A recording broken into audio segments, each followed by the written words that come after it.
My YouTube channel मन्नत let's learn everyday. तो जैसा कि हम यूपी ट्रिपल बैट 2022 की प्रिपरेशन कर रहे हैं, उसका सिलेबस कवर कर रहे हैं, तो उसी से ही आज के हमारे वीडियो लेक्चर होने वाला है। तो जैसा कि हमने सबसे पहला इसमें टॉपिक था भारतीय इतिहास, उससे हमने बहुत सारे टॉपिक कवर कर लिए हैं। तो उसी से ही एक और ये टॉपिक है, तो इसका नाम है मौर्य वंश सम्राट अशोक।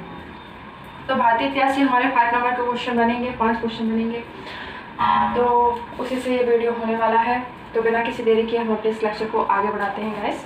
तो हम देखते हैं कि इसमें क्या क्या इंपॉर्टेंट फैक्ट्स और नोट्स हैं हमारे, जो हमारे आए परीक्षा में हमारे काम आएंगे।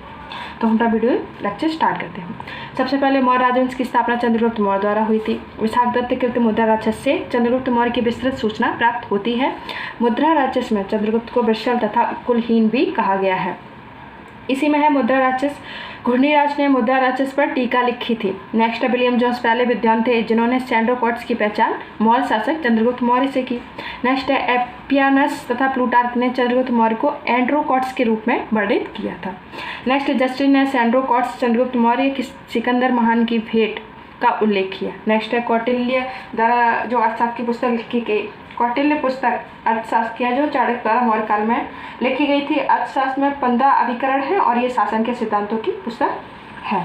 इसी में नेक्स्ट है कि अर्थशास्त्र में राज्य के सप्तांग सिद्धांत हैं, जैसे कि राजा, अमात्य, जनपद, दुर्ग, कोष, दंड एवं मित्र की सर्वप्रथम व्याख्या है। नेक्स्ट है बिहार में पटना के समीप बुलंदी बाग एवं कुम्हार में की गई खुदाई से मौर्य काल के लकड़ी के विशाल भवनों के अवशेष प्रकाश में आए हैं।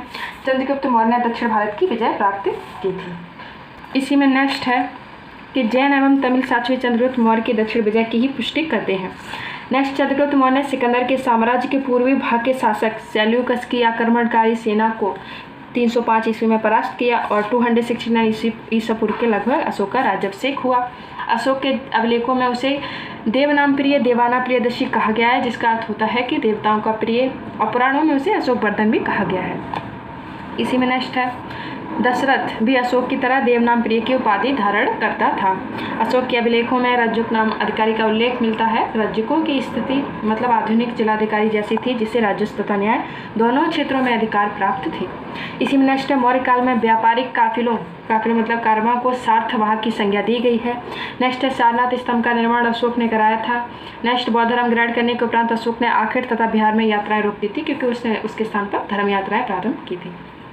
इसी में नेक्स्ट इतिहासकार भिसेंट आर्थर स्मिथ ने अपनी पुस्तक इंडियन लीजेंड अशोक के साहित्य में साक्ष्यों के आधार पर उपगुप्त के साथ अशोक के धर्म यात्राओं का क्रम भी लिखा है, जैसा कि लुम्बिनी, बोधगया, कपिलवस्तु, सारनाथ, कुशीनगर और श्रीवस्ती। नेक्स्ट है काशी, गिरनार और मेरठ अभिलेख ब्राह्मी लिपि में लिखे गए। इंपॉर्टेंट है अशोक के अभिलेखों का विभाजन 3 वर्गों में है, जैसे कि फर्स्ट शिलालेख, स्तंभलेख और गुहालेख। तो अशोक के जो शिलालेख थे, प्रथम शिलालेख पशुबल की निंदा करता है, दूसरा मनुष्य एवं पशु चिकित्सा के बारे में बताता है, तीसरा अभिलेख अधिकारियों का 5वें वर्ष का दौरा बताता है, 5वां अभिलेख धर्म महामंत्रों की नियुक्ति बताता है, 6वां अभिलेख प्रशासकीय कार्यों का प्रबंधन के बारे में बताता है, 11वां शिलालेख है जो धर्म की व्याख्या बताता है, 13वां शिलालेख कलिंग युद्ध का वर्णन बताता है। ये इंपॉर्टेंट है गाइस, इसलिए स्टार लगाया हुआ मैंने। नेक्स्ट है कि शिलालेख 14 विभिन्न लेखों का एक समूह है, जो 8 भिन्न स्थानों से प्राप्त हुए हैं। अशोक के अधिकांश अभिलेख प्राकृतिक भाषा एवं ब्राह्मी लिपि में लिखे गए हैं। केवल 2 अभिलेखों सावाजगढ़ी एवं मानसेहरा की लिपि ब्राह्मी न होकर खरोष्ठी है। जेम्स प्रिपेंस को अशोक के अभिलेखों का पढ़ने का जो श्रेय है वो जेम्स प्रिसेम्प को हासिल है। इसी में नेक्स्ट है कि प्राचीन भारत में खरोष्ठी लिपि राइट टू लेफ्ट लिखी जाती थी, मीन्स दाएं से बाएं। अशोक ने अपने राज्याभिषेक जब उसका हुआ था, उसके 20 साल बाद लुम्बिनी की यात्रा की थी। अशोक ने बुद्ध जन्मभूमि होने के कारण इस जो गांव था उसका धार्मिक कर माफ कर दिया था तथा भू राजस्व 16 से घटाकर कितना 18 कर दिया गया। अशोक के दूसरे एवं 13वें शिलालेख में संगम राज्यों जैसे चोल, पांड्य, सत्युक्त एवं केरलपुत्र सहित ताम्रपर्णी श्रीलंका की सूचना मिली थी। नेक्स्ट मैगस्थनीज ने तत्कालीन भारतीय समाज को 7 श्रेणियों में विभाजित किया था, और वो थे दार्शनिक, कृषक, पशुपालक, कारीगरी, योद्धा, निरीक्षक एवं मंत्री। इसी में नेक्स्ट है कि मैगस्थनीज सेल्यूकस निकेटर द्वारा चंद्रगुप्त मौर्य की राज्यसभा में भेजा गया यूनानी दूत था। नेक्स्ट है मैगस्थनीज भारतीय समाज में दास प्रथा के प्रचलित होने का अभिलेख या उल्लेख नहीं करता है। भाग एवं बलि प्राचीन भारत में राजस्व के स्रोत थे।